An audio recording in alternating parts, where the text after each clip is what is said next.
If AI is so smart, why is it so hard to use? We have to learn text-based prompts. We have to feed it so much information to make it useful. Why can't it be as easy to use as the mobile apps we've learned to love? To answer these questions, we need to think about where AI started and where it's going. So the first AI, Logic Theorist, was built in 1955. It was massive, and it was built exclusively to solve math problems. The first chatbot, Eliza, was built in 1966 by MIT professor Joseph Weizenbaum. It was the first example of natural language processing programming that used pattern matching techniques to engage in conversation and simulated a psychotherapist. And in that nearly 60 years, we've seen countless examples of chat-based AI interfaces. So why are they still so prevalent? It's not like there haven't been other interfaces that have gotten public attention. In 2005, the first AI-powered autonomous car called Stanley came out of Stanford University. In 2011, Apple launched their voice assistant, Siri, followed soon after by Alexa in 2014. And we had this grand promise of voice-based AI. As of 2023, several university research teams have seen up to 60% accuracy with helmets that translate brainwave activity into written text using LLMs. And in the fall of 2023, Neuralink got FDA approval to start human clinical trials for their brain implant and successfully completed their first implant in January. The currently growing investment space seems to be in agent ecosystems. So these are AI assistants or agents which connect several AI tools in the background to proactively complete tasks with disparate parts. Today, OpenAI, Google, Cloud all use text-based and now image-based prompts. Meanwhile, co-pilots like GitHub and Devin are trying to be companions that proactively collaborate with you. All of these businesses are exploring multimodal interfaces, meaning that the program can input and output images, video, sound.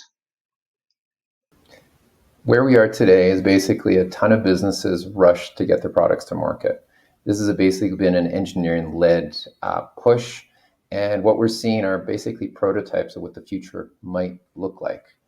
So I have all the belief in the world that OpenAI 3 years from now is going to be a lot easier to use. I have all the belief that Google is really going to listen to all the pressure that investors have been pushing towards them and build something that actually is useful from the standpoint of anybody. Multimodal in particular will be that game changer.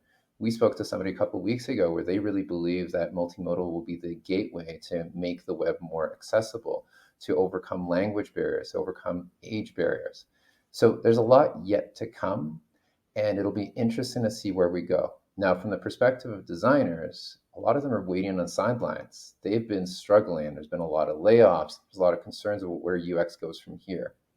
The reality is we don't know yet.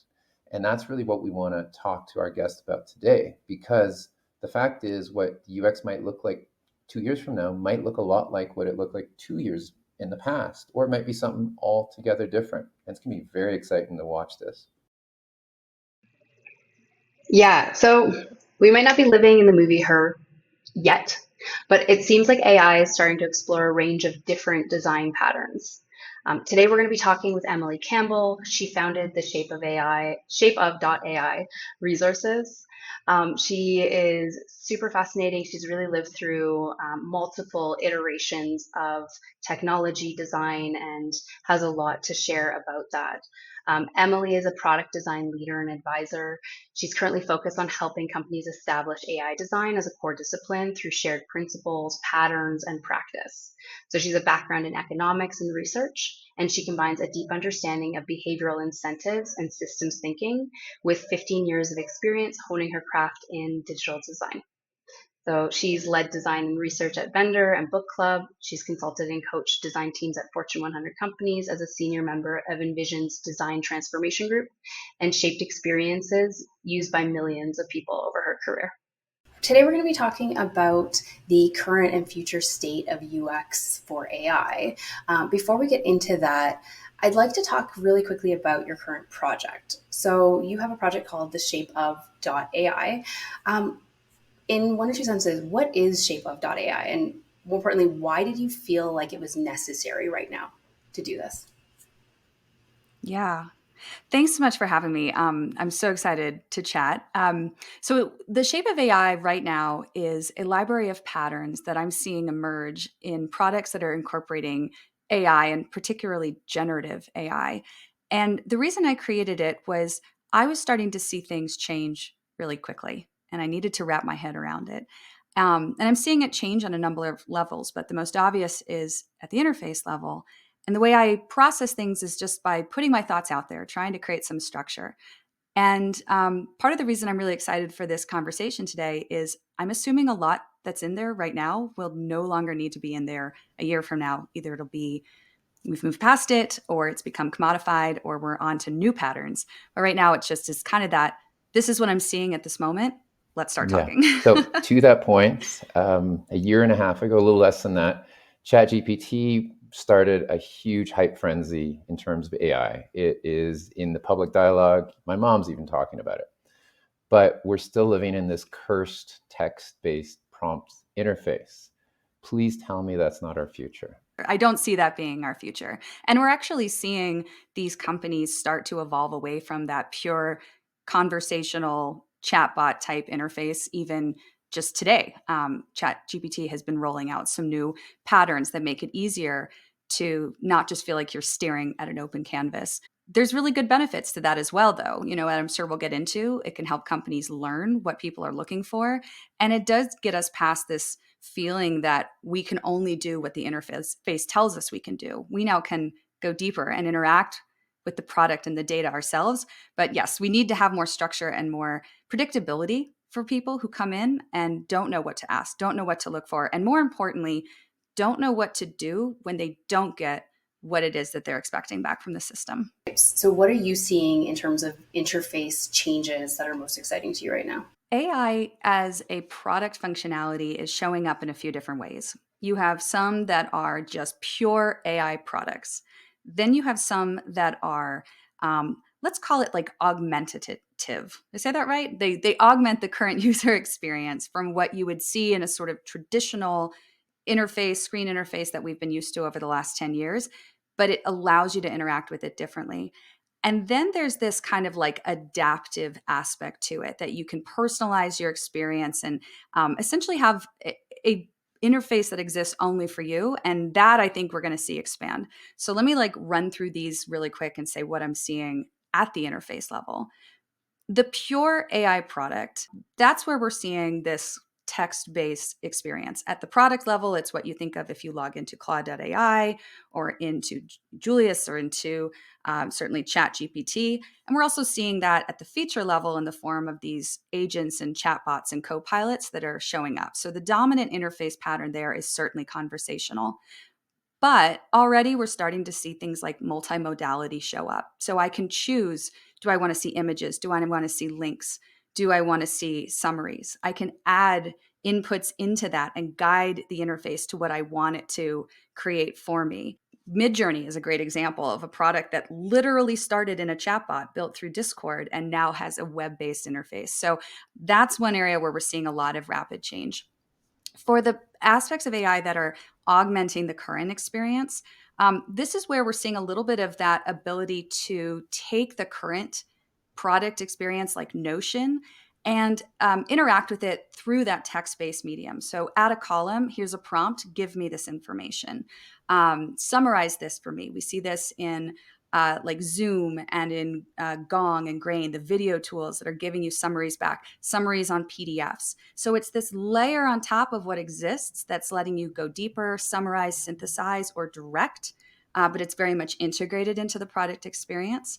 And then where we're seeing the adaptive aspect, that's really just starting to emerge. That's where, I might say, this is what I want to learn from a learning management tool, and it will provide the content, the learning path, the depth, the competencies that relate to me and my needs. And no other person in my company might ever see that same collection of content in the same order with the same emphasis. I think we're going to continue to see that use case evolve. And certainly I can speculate on where we think we're going, but we're just beginning to scratch the surface of what truly personalized experiences look like in these digital You ecosystems. highlighted Midjourney, which was one of the first that I really tinkered around with, and you highlighted how it started in Discord.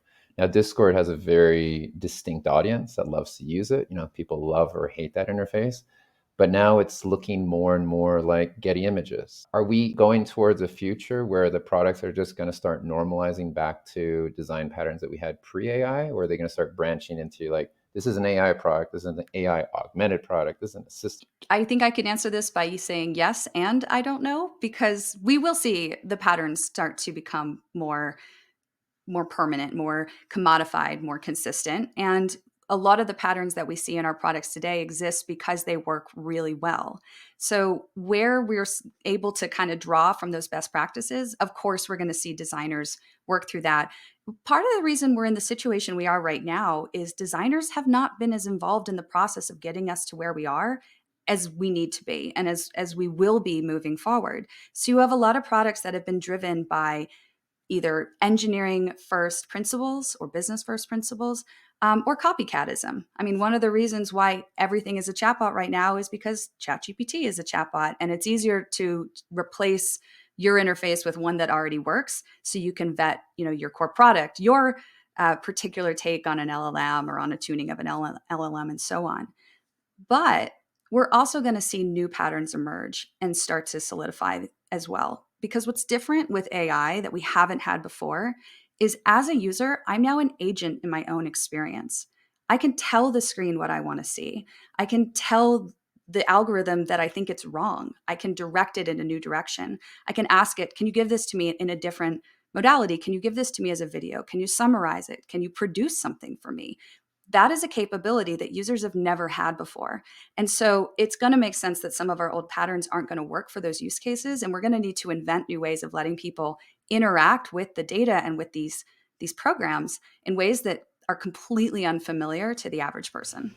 I think one of the things that you and I talked about when we first had a conversation was about how reminiscent it feels right now of, back in 1995, when people were really just discovering how to create, GeoCities websites, and people were really just figuring things out for the first time. And we've gotten to a point now where I would almost say that the UX industry, if you want to call it that, is really at a bit of a precipice, because so much work has gone into building beautiful interfaces and interaction models. It feels almost that right now we're almost jumping backwards in an excitement to get into the engineering space of it. And I think that's partly why it's so frustrating having such text-based, prompts for everything. How do we learn from where we've gotten to from just design systems and, human-centered design, and apply that more readily to what's happening in terms of AI design? That is such a good question. And it is really the moment we're in, where we're in this kind of existential crisis right now as an industry, trying to figure out, how do we define ourselves? Let me take a step back, because I think the comparison to the mid 90s, the comparison to the late aughts is another really interesting moment in time where things changed quite a bit. And what was distinct about these moments for design is design was helping to shape the clay. We were very, very close to that place of creation.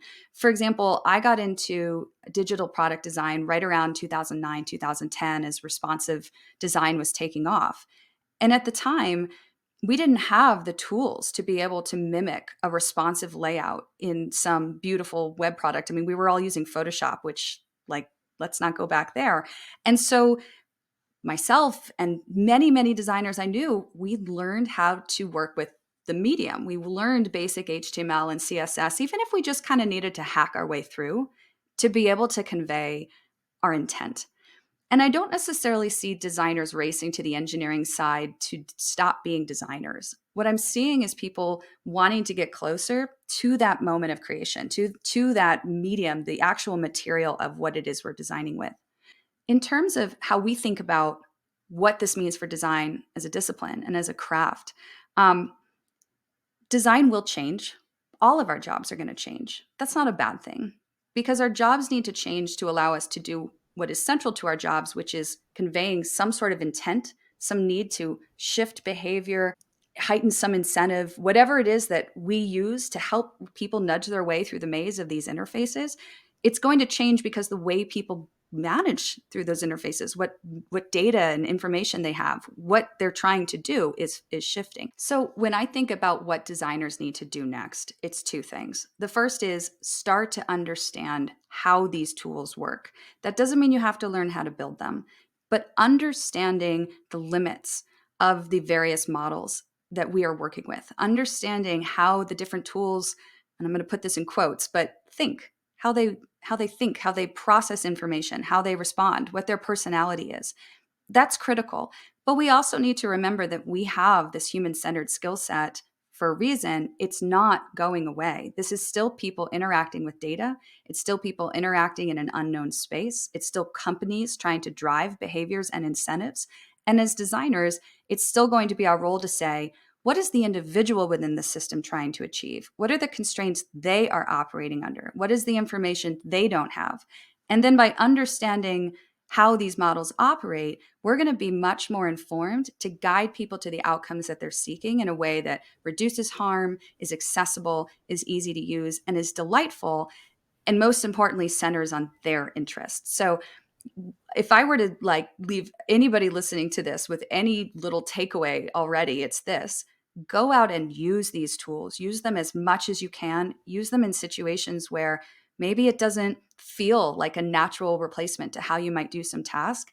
But the more comfortable we get interacting with this new generative AI world, the more empowered we're going to be to guide good outcomes for the people we're designing for. Yeah, products shape, our behaviors. They change the way that we work. And when I look back, having worked in design for way too long, every new product really created new capabilities. It changed the way that I could work, what I could deliver. And when I look back at Photoshop, every release of Photoshop was monumental. The undo was transformational. The idea of moving around layers and macros, and I'm really dating myself, but then, you worked at Envision. Envision obviously changed the game a lot, but it became a bit of an arms race in design. And then Figma came around and just blew everybody away. And I wonder if AI will have a moment like that, where right now we're still in such a nascent point that the interfaces are still so basic because it's just engineers trying to push product out on deadlines, that something soon will come out that's going to blow us away. Have you seen anything that really makes you feel like there's a bright future coming along that's going to change the game? I'm looking for bright futures. There's definitely things that scare me right now. I'll tell you that. I think that the idea of the agent technology, that's really interesting to me. And you could see that becoming harmful as well, because if people don't understand the power of these tools that they're using, if we remove so much friction in the experience that people just assume it always has the answers and assume that it's one of them, I think that there's some anti-patterns to be concerned about there. But at the same time, what we are now able to do is create an experience for people that meets their needs at an intimate and personal level, which, as long as we are doing that in a way that reduces harm, it's incredibly empowering. It removes the power of large technology companies to a large point and puts it in somebody's pocket. Let me tell you exactly what I mean by this. Right now, if you log into Instagram or LinkedIn or Facebook, you don't know why you're seeing what you're seeing. You're being bombarded with information that some programmer and some business executive somewhere working with some ad company has decided you should see this because I want you to take some action. I don't know how to say I don't want to see this. I don't know how to say this is what I want to see instead. And I don't even necessarily know why I'm seeing it so that I can change my own behavior or follow or unfollow people or trends or whatever in order to adjust my experience. When I'm interacting with a tool that lets me talk to it, I now have a lot more command over what I see, why I see it, and what I want instead. And I get to dictate that. Now, there's going to be companies who want to take advantage of this. There's going to be ad tech. There's going to be algorithms and training in these LLMs that the individual can't see. But what I can do is I can say, why are you showing this to me? Why are you doing this? Why am I receiving this? And get an answer back. That to me is a really good future. I mean, it comes with a lot of caveats of things we need to be aware of. But I think a world where users are interacting as a player in their experience and not just a consumer, if we do it right, carries some really exciting opportunities for it. And then, back to your comment around what does that mean for design and product and engineering, I'm hoping this means that we will be able to work with our users and for our users more individually, and not just the incentives of the large corporation and what they're trying to do.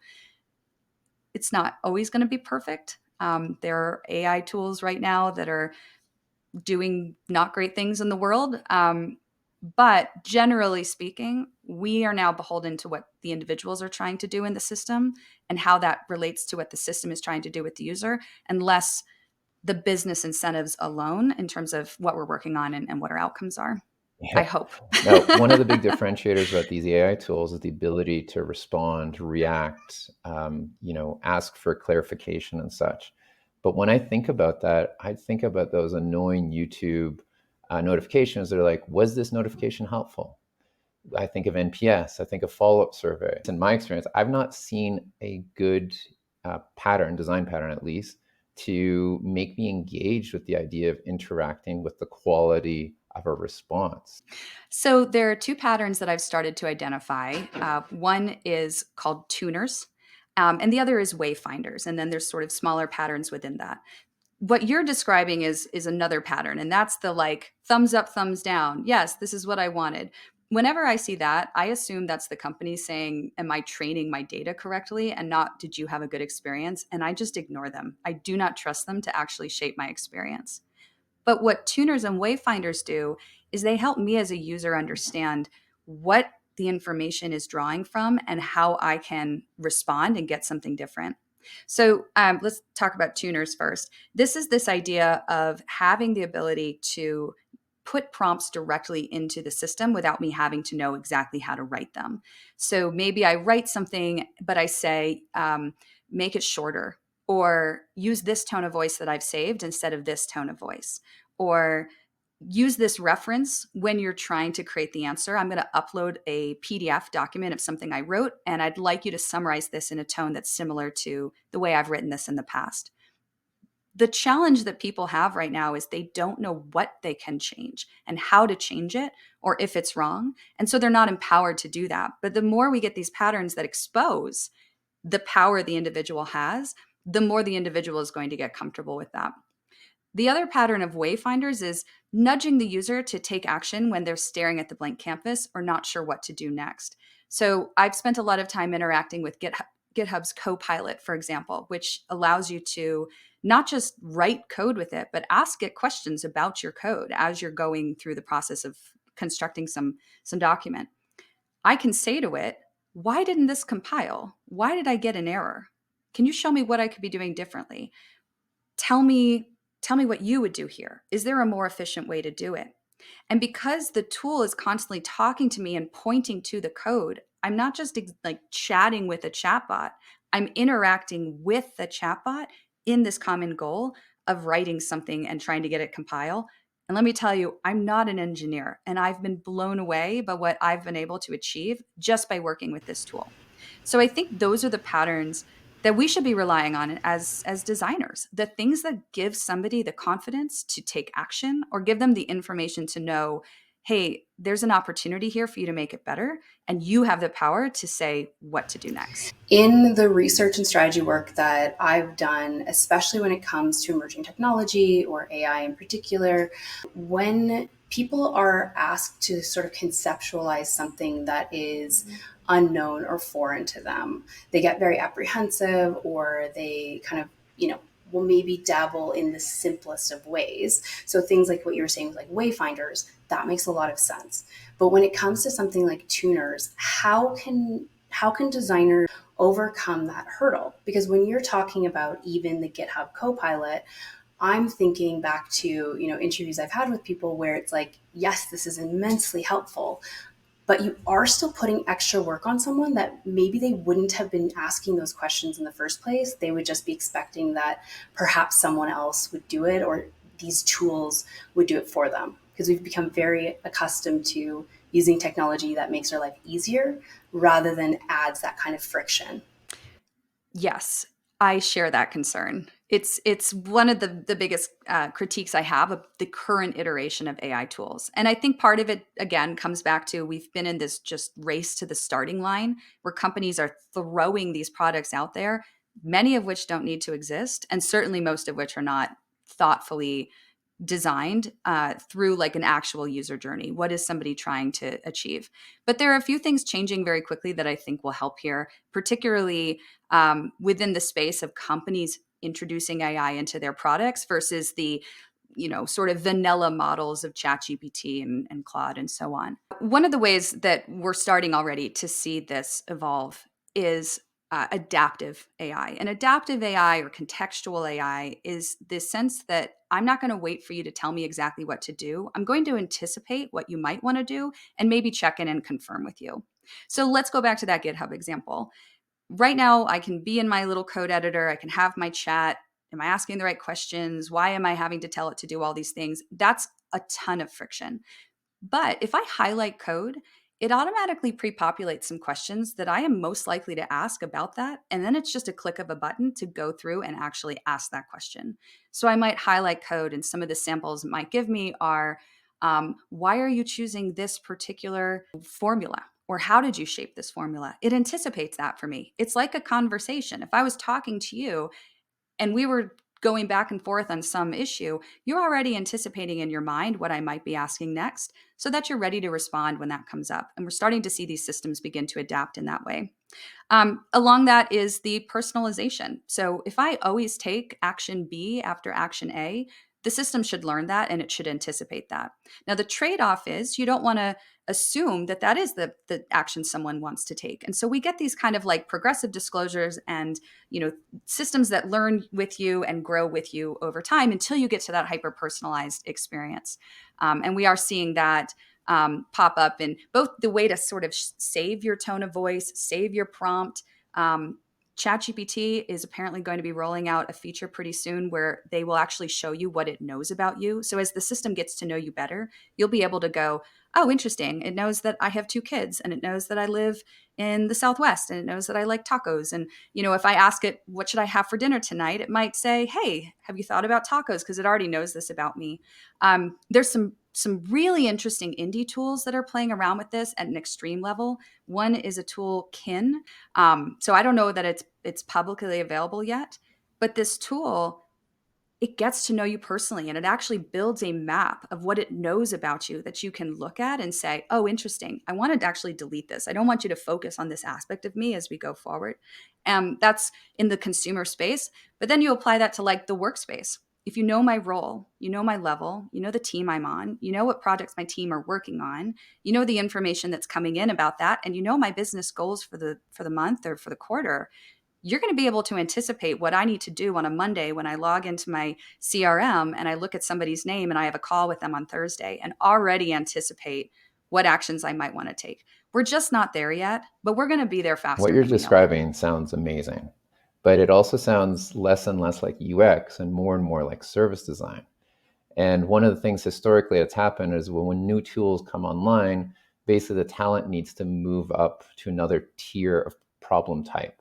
We've seen that in every industry, even in research, right? Like a lot of the activities are simpler. They can quantify, commoditize. And design, we've been seeing that design systems, design patterns have eliminated the need to do the nitty gritty, the buttons, etc. If the problems are moving further up and design is moving to more service design, how do we deal with the fact that we probably won't need as many designers? Do you see other places those designers can migrate into? That's a heavy topic. And we're certainly on the tail end of a hype cycle around design that we should be honest with ourselves that the idea we had in our mind of what design was going to be 5 years ago might not be exactly that, but it will be valuable. And if anything, it'll be more important and more critical to what the companies that are hiring us or what we're trying to build, what we're trying to do.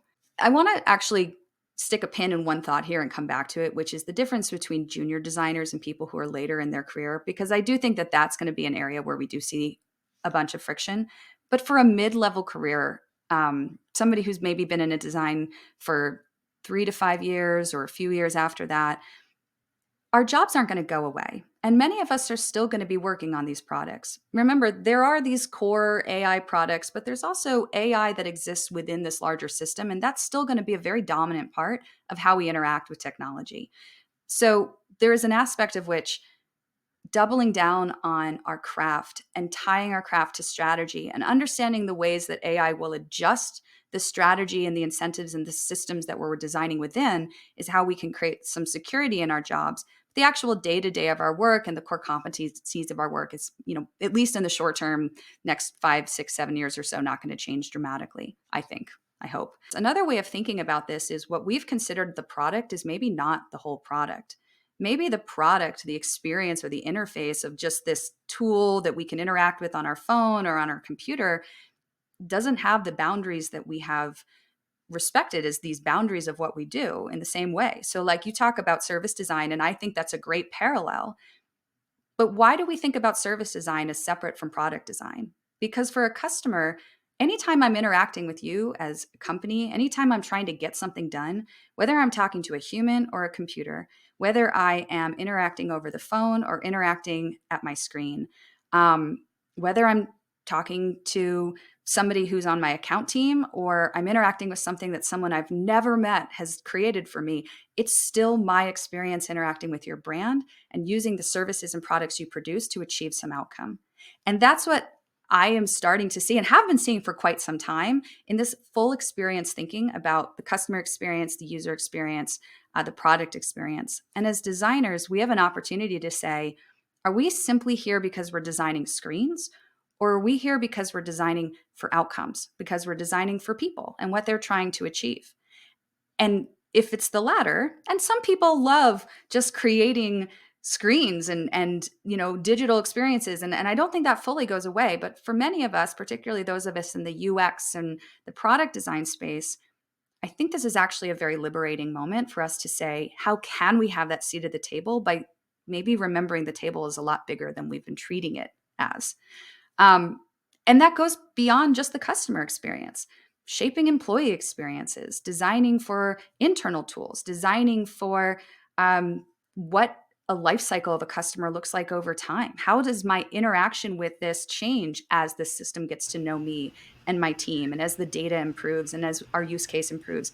These are all product problems that designers should be at the table to help to resolve. And I mean, I'm personally really excited about what that means for our discipline. Well, there's this term that you had mentioned when we were talking before, the idea of language as technology. I think that that is super fascinating on a lot of levels. And if we think about the way that information has been disseminated through things like search, we're talking like long tail, keywords, we're talking about the way that information architecture is designed.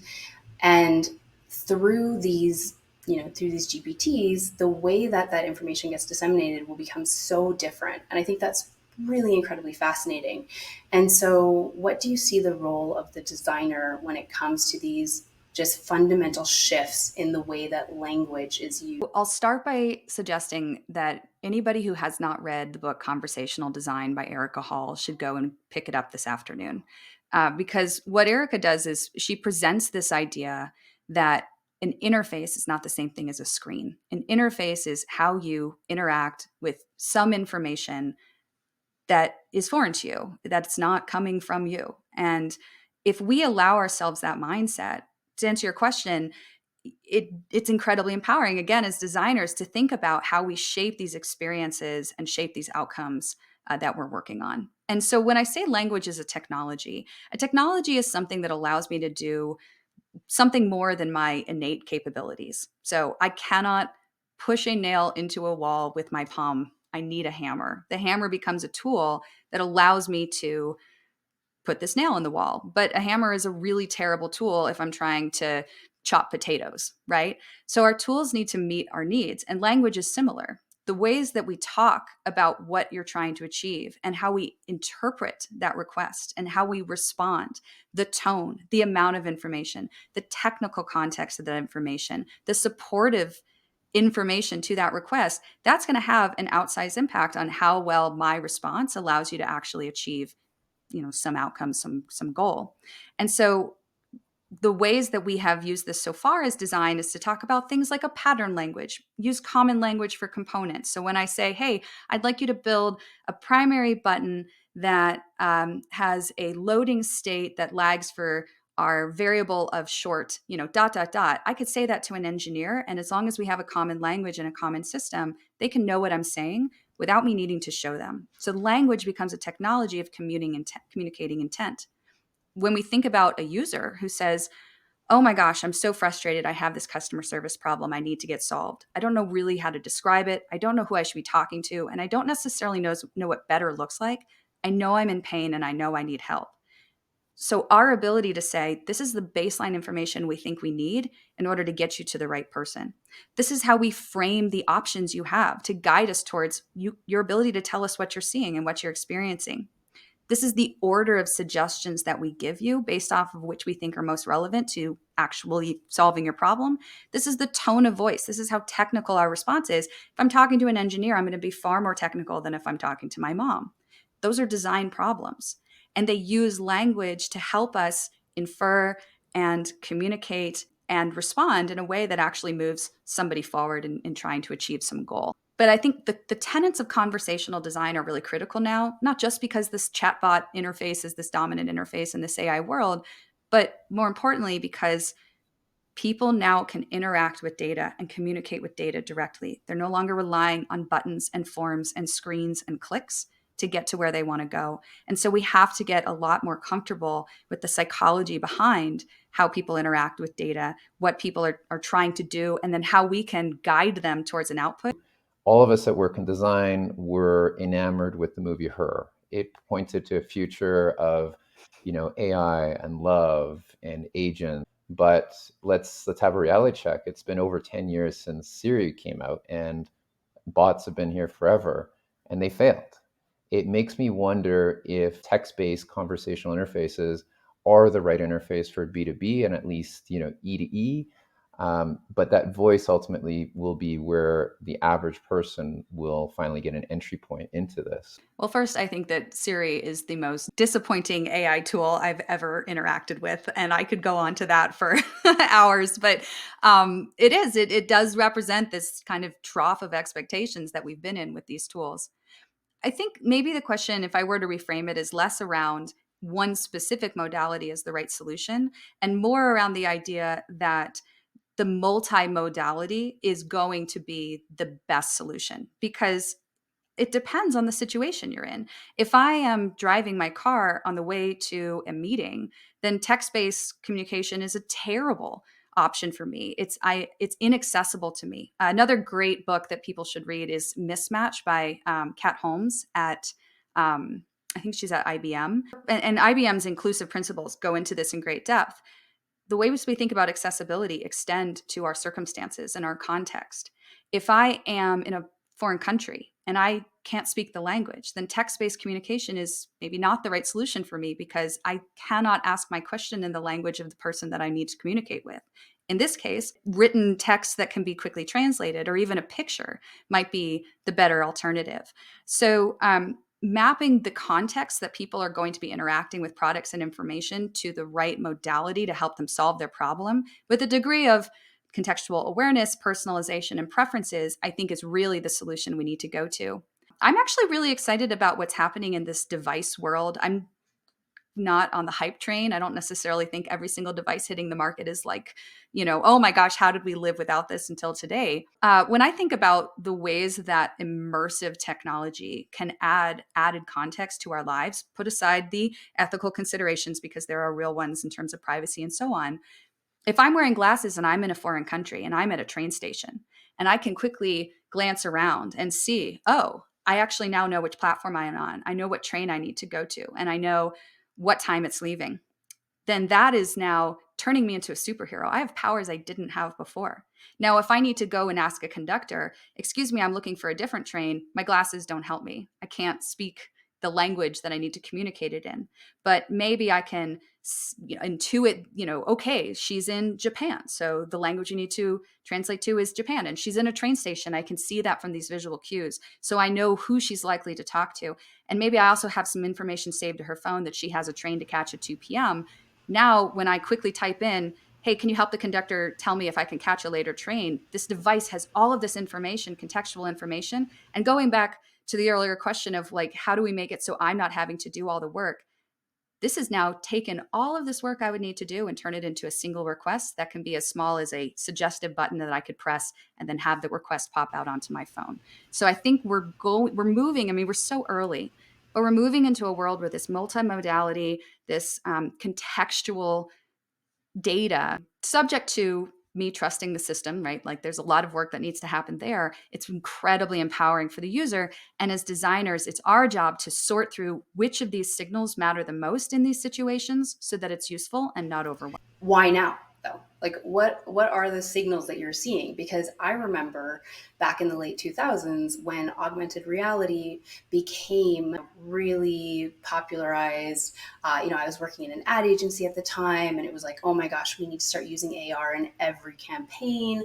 There's all of these applications using photo translate, so you didn't have to take a photo, it would just translate in real time. And that was one of the biggest applications that was being discussed around AI in the 2010s. So why all of a sudden are we now feeling like we're getting the signals where we're in a position that has changed? It really comes down to the processor technology of these LLMs and the ability to take millions and millions and millions of tokens and translate them into normal speech. Because even if the computer is never giving that speech back to me, it allows me to convey some ask or some intent in my own language, with my own terminology, with the way I think, the way I talk, and it can intuit my needs. And that is the keystone. That's what we've been missing. And if you look at the progress of these models and how quickly they're improving, it's mind-boggling. It's astounding. Like from a pure technologist's perspective, it is absolutely miraculous. And it does allow us to take these ideas and these technologies and these experiences that we have been simmering for years, and all of a sudden, ching, it works. All of a sudden, it works in ways we didn't even realize. And that's where I suggest that people should interact with these tools as much as possible. I am constantly trying to trick them. I'm trying to produce hallucinations. I'm trying to understand how it got to some answer, understanding what happens as a conversation goes on for more than a few interactions. What happens when you give it really short responses versus really long responses, or long questions versus short questions? What happens when you give it a suggestion to say, hey, this is what I'm looking for, but here's what good looks like. Now go do it for these 5 other experiences. You get different outcomes. And I'm very mindful not to personify these machines because it's not the movie Her, and they are devices of corporations, and we should be very aware of this. And yet at the same time, it is just, it's mind-boggling to interact with them and have it feel so natural. And when you think about what that means for product design as service design, what that means for augmenting the human experiences, it fundamentally changes the game of what is possible and the ways technology can serve us. We've been talking about these like B2B spaces and these consumer spaces, but I'm thinking about healthcare. I'm thinking about a patient who knows that they are at the early stages of a debilitating disease. What information would you store so that you can continue to communicate with your loved ones and have them hear your requests in your tone? What requests for your life would you have that you want to make sure are stored and can be communicated in a way that is authentic to the way you framed them in the first place? How might you want to get information if you've lost access to some bodily functions or to the ways that you can cognitively compute things so that you can still receive them in a way that warms your heart and makes you feel connected? There are so many use cases that we are only scratching the surface of that go far beyond the big tech, go and get people to click buttons so I can give them ads and make a lot of money use cases that I think are really what drives my excitement about this. And if we are able to benefit from it at work and in our day-to-day lives as well in meaningful ways, I think that that's hopefully, generally a net I'm positive. super excited about the capabilities and possibilities of what the tech can do today. But at the same time, I refer back to some examples that I've had in my own life where, as a researcher and strategist, earlier this year I was hired by, a weather company where they're basically, oh, we need to reinvent the category. We need to reimagine what's possible with the technology. And this is sort of question that businesses everywhere are asking. They're like, this is our chance to get a competitive edge. This is how we grow our market share. This is how we're going to meet our revenue targets. But what I quickly found in this project, is once you start dealing with the internal teams and with consumers themselves, they're resistant to change. You put something new in front of them, they don't know what to do with it. And a big part of it is the capabilities are theoretical. You need to basically have them have the capability of imagining having a superpower, and it's really, really hard. And when I think back about this, I always go back to this story from Brian Chesky from Airbnb, where his analogy was, you think of a 5 out of 5 review and it's very obvious, but the best way to get your team to push that idea forward is to think out a 10 out of 5 review. Think about what that super situational outcome would be, but the average person struggles with that. And I think this is one of those things that's going to hold businesses back, because either you have leadership that take moonshots without much human-centered design kind of like focus or practice, or you take a very incremental approach and you'll find that your consumers are very resistant to change. Have you encountered this? Oh gosh, yes, and on many other places too. I think that it's a just common reality for those of us working in design and in technology. This goes back to the question of, how does design as a practice evolve? What does it mean for our jobs? As designers, whether we've chosen this or received this, we've been somewhat guarded from the people that we're designing for. Even designers I know and on the teams I've managed to go to great lengths to interact with customers, you're often interacting with the customer who bought your software and not their end employee, which is their user, the actual person who's using the software day to day. And when it comes to these types of emerging technologies, that means we're designing in the dark. And so we don't want to suggest a moonshot that is not something that we can achieve. It undermines our credibility and it makes it harder to actually deliver value. But we also don't want to shortchange what we could be doing and understanding the ways that this technology or system or service that we're working on can really help people. So I think the solution here is to talk to people. And this is a business change. It's not something that an individual can implement. But one thing I've found in my career is, if you go and talk to somebody who talks to other people, you'd be surprised by how quickly they want to connect you with them.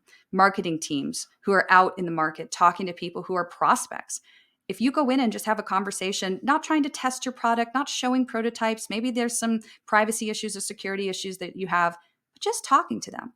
Tell me about your problem. Tell me how you've tried to solve this before. Why didn't that work? What else have you tried? Oh, interesting. And then you go back to your team and you say, hey, I now have some actual data that I can use to assess whether this thing that we're exploring is likely to actually meet their needs.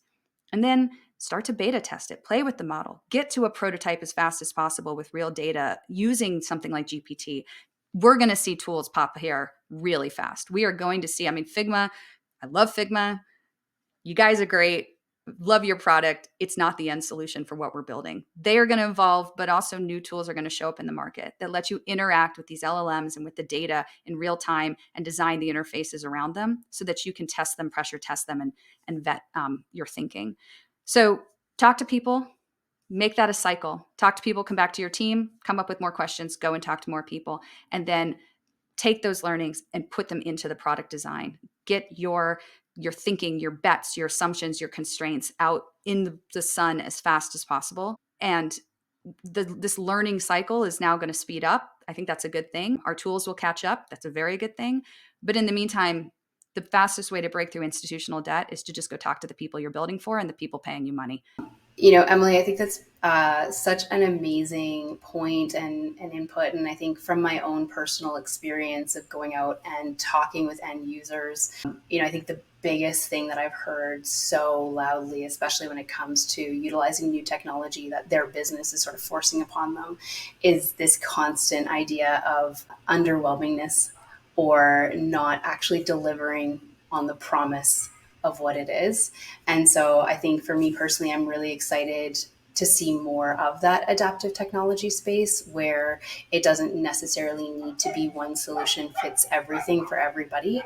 And thank you so much for the work that you're doing with your pattern recognition and with Shape of AI. And I'm really excited to continue along with your explorations and your project. So thank you so much. Thanks so much for having me. This has been a really fun conversation.